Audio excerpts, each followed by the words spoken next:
Halo Movie Mania, gimana kabar nih minggu ini? Balik lagi dengan gue Kiva Anime. Kali ini gue akan coba membahas satu film live action yang diadaptasi dari serial manga dengan judul yang sama, dirilis pada tahun 2017. Manga Tokyo Ghoul sendiri bergenre dark fantasy atau fantasi yang gelap, yang ditulis dan diilustrasikan oleh Sui Isuda. Manga ini rilis pada tahun 2011 sampai 2014 dan berlanjut ke serial anime di tahun yang sama pada tahun 2014, dan semuanya sukses dalam tayangan perdananya. Tanpa berlama-lama, mari kita lanjut ke alur ceritanya. Scene film diawali dari seorang pemuda yang sedang menatap seorang gadis dan mengobrol di sebuah kedai kopi Anteiku. Mereka adalah Hideyoshi Hide dan Kaneki Ken, sang tokoh utama dalam film ini. Mereka berada di kedai kopi tersebut untuk membicarakan seorang gadis cantik berkacamata yang disukai oleh Kaneki yang bernama Kamishiro Rize. Saat itu, Hide menyuruh Kaneki untuk segera mengajak Rize berkencan. Namun, Kaneki masih belum berani untuk itu dan memilih membaca buku saja. Saat Hide ingin merebut bukunya, tiba-tiba buku Kaneki terlempar dan jatuh di hadapan Rize. Ternyata, Kaneki memiliki hobi yang sama dengan Rize. Dan saat itu juga, Kaneki memberanikan diri untuk mengajaknya berkencan. Dan dengan mudahnya, Rize pun menerima ajakan kencan dari Kaneki. Keesokan harinya, semua berjalan normal, seperti kencan biasanya. Namun, pada saat mereka pulang, terjadi hal yang tidak terduga. Saat mereka sedang asik berpelukan dengan mudahnya, tiba-tiba ternyata alasan Rize menerima ajakan dari Kaneki dengan gampangnya adalah agar ia bisa memakan Kaneki saat berkencan. Karena Rize ternyata adalah spesies manusia kanibal yang disebut dengan ghoul. Dan ia juga dikenal dengan salah satu ghoul yang sangat rakus. Kejadian tersebut membuat Kaneki sangat syok. Dan dengan itu pun ia hampir dimakan oleh Rize. Namun naasnya, nasib berkata lain, di mana saat Rize ingin melahap Kaneki, ia kejatuhan sebuah besi konstruksi yang membuat Rize mati seketika. Beruntungnya bagi Kaneki, karena nyawanya bisa terselamatkan. Cerita sang tokoh utama pun dimulai. Setelah kejadian itu, tiba-tiba Kaneki sudah berada di rumah sakit. Saat ia tersadar, sang dokter pun berkata, "Tenang saja, semuanya sudah berjalan dengan lancar." Ternyata dokter itu telah mengganti organ dalam Kaneki yang hancur dengan organ dari Rize. Di lain cerita, ada dua orang pria yang sedang berusaha mengambil cincin dari mayat Ghoul. Mereka adalah Kureo Mado dan Kotaro Amon. Dua dari anggota Commission of Counter Ghoul yang disingkat CCG. Mereka adalah anggota CCG merpati terpintar yang sangat ditakuti oleh para ghoul. Fungsi dari CCG sendiri adalah untuk mengurangi populasi ghoul yang ada di Jepang dan memberikan rasa aman kepada manusia.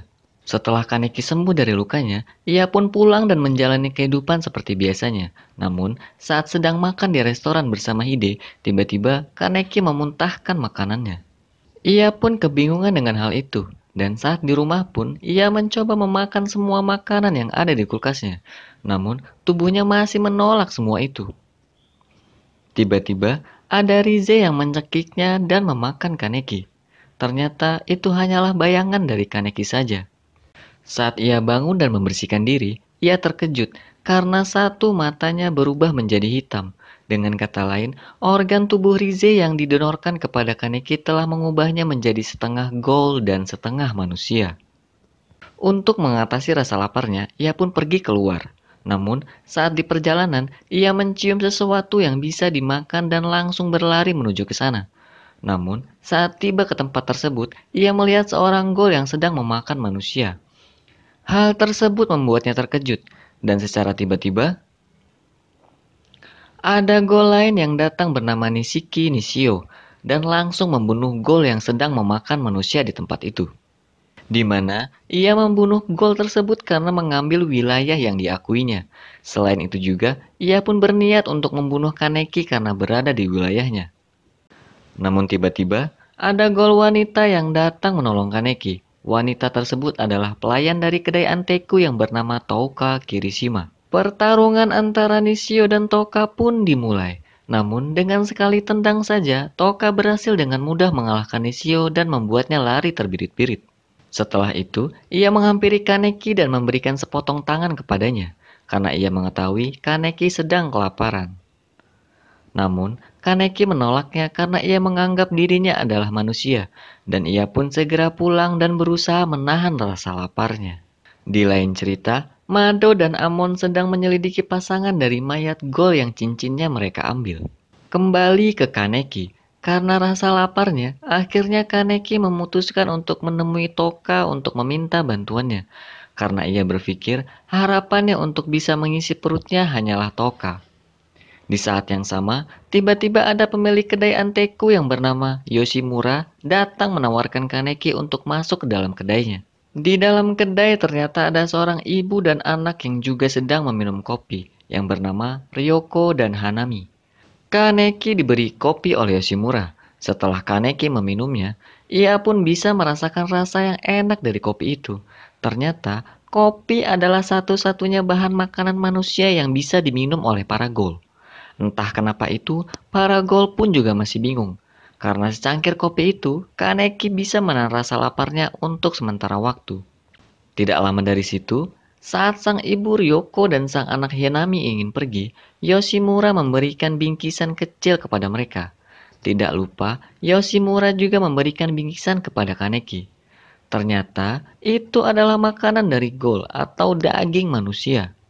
Dan Yoshimura pun berpesan bahwa rasa lapar ghoul itu sangat menyakitkan dan tak ada bandingannya dari rasa lapar manusia. Setelah pulang ke rumah, Kaneki merasakan lapar dan mencoba untuk memakan daging manusia yang diberikan oleh Yoshimura tadi. Namun, saat ia ingin memakannya, Hide tiba-tiba datang memanggil Kaneki dan menggantungkan makanan di depan pintunya, yang membuat Kaneki mengurungkan niatnya untuk memakan daging manusia itu dan membuangnya. Beberapa hari kemudian, Kaneki memberanikan diri berangkat ke kampusnya dan berusaha menjalani kehidupannya seperti biasanya. Tapi penampilan ia sedikit berbeda karena ia memakai penutup mata untuk menutupi identitas dari mata golnya. Ia pun beralasan kepada Hide bahwa ia terkena infeksi mata sehingga harus menutupi matanya. Saat di kampus, Hide mengajaknya untuk bertemu dengan kakak tingkatnya dan akan mengajak Kaneki bergabung dengan perkumpulannya. Ternyata, kakak tingkat Hide adalah Nishio, ghoul yang sempat bertemu dengan Kaneki malam itu. Dengan perasaan was-was, Kaneki berusaha terlihat normal saat itu. Nishio pun berlaku layaknya manusia di depan Hide dengan memakan kue yang dibawa Hide. Sampai pada akhirnya, saat Hide mengajak makan, tiba-tiba Hide dibanting ke meja sampai pingsan oleh Nishio karena ia bermaksud ingin memakannya. Kaneki pun berusaha menghentikannya, namun ia tidak bisa melawan. Sampai pada akhirnya, saat keadaan sudah terpojok dan nyawa Hide dalam bahaya, tiba-tiba kekuatan gol dari Kaneki bangkit dan mengeluarkan Kagune yang menghentikan Nishio dan langsung menikam perutnya. Setelah kejadian itu, ternyata Kaneki masih belum bisa mengendalikan dirinya, di mana hawa nafsu menjadi tinggi setelah melihat darah Hide yang berceceran dan membuatnya ingin memakannya. Karena memang kekuatan dari gol Kaneki adalah kekuatan dari miliknya Rize. Karena itulah ia tidak bisa mengendalikan dirinya. Namun, saat itu Tako dan Yomo datang tiba-tiba dan menghentikan tindakan Kaneki. Mereka berdua adalah gol yang bekerja di Anteiku. Saat tersadar, tiba-tiba Kaneki berada di Anteiku dan ditemani oleh pemilik kedai Anteiku, Yoshimura, bersama pegawainya Tako dan Yomo. Di saat itu juga dia menanyakan tentang Hide. Dan Yomo pun menjawab, tenang saja, dia sudah kubawa ke rumah sakit. Saat itu Kaneki bertanya kepada Yoshimura, makhluk apa dirinya sebenarnya? Karena kini ia sudah tidak memiliki tempat tinggal menjadi manusia ataupun ghoul. Namun, Yoshimura menjelaskan bahwa Kaneki adalah orang yang sangat beruntung karena bisa hidup di sisi manusia dan juga di dalam sisi ghoul. Yoshimura juga mengatakan bahwa di Anteiku adalah tempat berlindung para ghoul di distrik 20 dan mengajak Kaneki untuk bekerja di Anteiku. Singkat cerita, dengan rutinitas yang baru, Kaneki pun bekerja di Anteiku. Di samping itu juga, Kaneki bersama Yomo sering mencari mayat manusia yang bunuh diri dari tepi jurang untuk dijadikan makanan mereka dan para ghoul di kedai Anteiku. Sampai pada akhirnya, beredar kabar bahwa agen merpati Shishigi, yaitu Mado dan Amon telah berada di distrik 20 tempat tinggal dari para ghoul di Anteiku. Yoshimura pun meminta agar para gol dan pelayan kedai Anteku agar waspada, termasuk juga Kaneki. Yoshimura juga meminta Yomo untuk mencarikan tempat yang aman untuk Ryoko dan Hinami di distrik 24. Selain itu juga, Yoshimura meminta Toka untuk mengantar Kaneki ke tempat Uta untuk dibuatkan topeng gol agar identitas dari Kaneki tidak terungkap. Pada suatu malam, saat di kedai, tiba-tiba Hinami datang menghampiri Kaneki untuk dibacakan buku cerita. Dan setelah itu, Hinami meminta tolong kepada Kaneki untuk mengantarnya ke makam ayahnya. Hinami bermaksud untuk memberikan biji kopi yang disukai ayahnya saat masih hidup, sebagai tanda penghormatan. Karena sebentar lagi, Hinami dan ibunya akan meninggalkan distrik 20 untuk bersembunyi dari kejaran Shishigi. Kaneki pun sempat menolak, karena keadaan di distrik 20 saat ini sedang dalam pengawasan. Tapi, akhirnya Kaneki menyanggupinya dengan syarat hanya ia sendiri saja yang mengantarkan biji kopi itu ke makam ayahnya. Karena anggota Shishigi masih belum mengetahui jika Kaneki adalah Ghoul. Saat Kaneki berada di makam ayah Hinami untuk memberi biji kopinya, ternyata ada salah satu anggota Shishigi yang juga kebetulan sedang berada di sana. Bodohnya lagi, Kaneki meninggalkan penutup matanya juga di sana bersamaan dengan biji kopi itu. Setelah Kaneki pergi, anggota itu pun langsung memberi info kepada Amon sehingga ia bisa datang ke tempat itu. Setelah Amon datang dan melihat biji kopi beserta penutup mata, ia pun menanyakan apa sebenarnya yang terkubur di sana.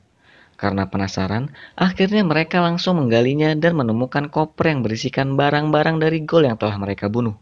Ternyata, maksud dari makam Ghoul adalah makam yang berisikan barang-barang peninggalan dari Ghoul yang terbunuh. Karena memang setelah Shishige membunuh para Ghoul, tubuh para Ghoul itu dimusnahkan dan Kagune dari milik Ghoul itu dijadikan senjata oleh Shishige. Karena hal itulah yang membuat Amon mengetahui bahwa istri dan anak dari Ghoul yang mereka bunuh sedang bersembunyi di distrik 20 dan juga berhubungan dengan kedai kopi Anteiku. Keesokan harinya, tibalah waktu untuk Ryoko dan Hinami meninggalkan distrik 20 dan akan menuju distrik 24. Dalam keadaan hujan, akhirnya Ryoko dan Hinami memutuskan untuk berteduh. Tapi ternyata, Amon dan Mado sudah menunggu kedatangan mereka di sana. Dengan panik, Ryoko menyuruh Hinami untuk pergi menyelamatkan diri. Sementara itu, ia menahan Mado dan Amon di sana. Di saat yang sama, Kaneki yang sedang mengantarkan payung untuk mereka berdua tiba-tiba bertemu dengan Hinami di jalan. Dan dengan segera Hinami pun menarik Kaneki untuk menyelamatkan ibunya. Namun, setelah sampai di sana, mereka terlambat karena Ryoko sudah dalam keadaan kritis.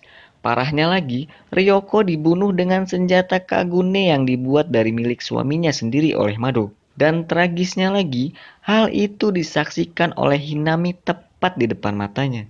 Setelah kejadian itu, Kaneki dan Hinami kembali ke Anteiku dan memberitahu yang terjadi pada semua orang yang berada di sana. Hal itu pun membuat Touka marah, yang akhirnya ia memutuskan untuk membunuh Mado dan Amon. Saat malam, Amon dan bawahannya sedang berjalan dan membicarakan kesuksesan mereka yang telah membunuh Ghoul hari ini. Namun tiba-tiba, Touka datang dan membunuh bawahan dari Amon. Dan saat ia ingin membunuh Amon, tiba-tiba Mado datang dan bertarung dengan Touka. Karena Touka masih belum cukup kuat untuk melawan senjata Mado, akhirnya ia memutuskan untuk pergi. Saat Touka kembali ke Anteiku, ternyata ia terluka. Hal itu membuat Kaneki terkejut dan berusaha ingin menolongnya. Namun, Touka pun menepisnya dan mengatakan, jika semua ini ada hubungannya denganmu, maka bunuhlah mereka. Karena kematian dari Ghoul yang tidak membunuh manusia seperti Ryoko, itu sangat aneh bagiku. Dengan perasaan galau dan dilema di bawah shower saat mandi, akhirnya Kaneki pun menemui Yoshimura dan memutuskan untuk membalaskan dendam Ryoko dan para Ghoul lain kepada Shishigi. Meskipun Yoshimura melarangnya dan akan ada konsekuensi yang besar karena melawan Shishigi, tapi Kaneki bertekad akan tetap melawan mereka semua.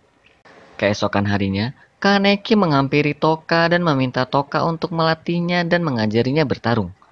Karena ia akhirnya sadar, selama ini ia masih belum bisa melakukan apa-apa untuk para Ghoul yang sudah menolongnya.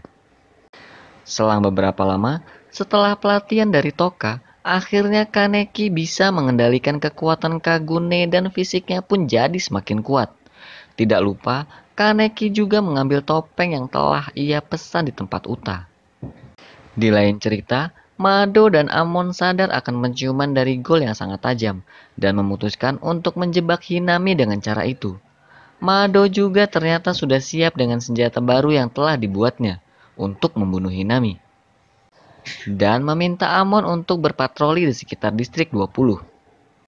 Beberapa hari kemudian, saat Toka masuk ke kamar Hinami, ternyata Hinami sudah tidak ada di kamarnya. Di saat itu juga ia mencium aroma gol dari Ryoko, ibunya Hinami yang telah meninggal. Ternyata Hinami pergi menuju aroma dari ibunya itu, dan di sana ia menemukan sepotong tangan ibunya. Dan tiba-tiba, Mado ternyata sudah menunggu Hinami masuk dalam perangkapnya. Hinami pun berlari saat itu juga, dan saat ia terpojok, Toka datang di waktu yang tepat. Di saat yang sama, Kaneki dengan topeng barunya juga sudah bersiap menunggu Amon. Dan tiba-tiba, kembali ke pertarungan Toka dan Mado.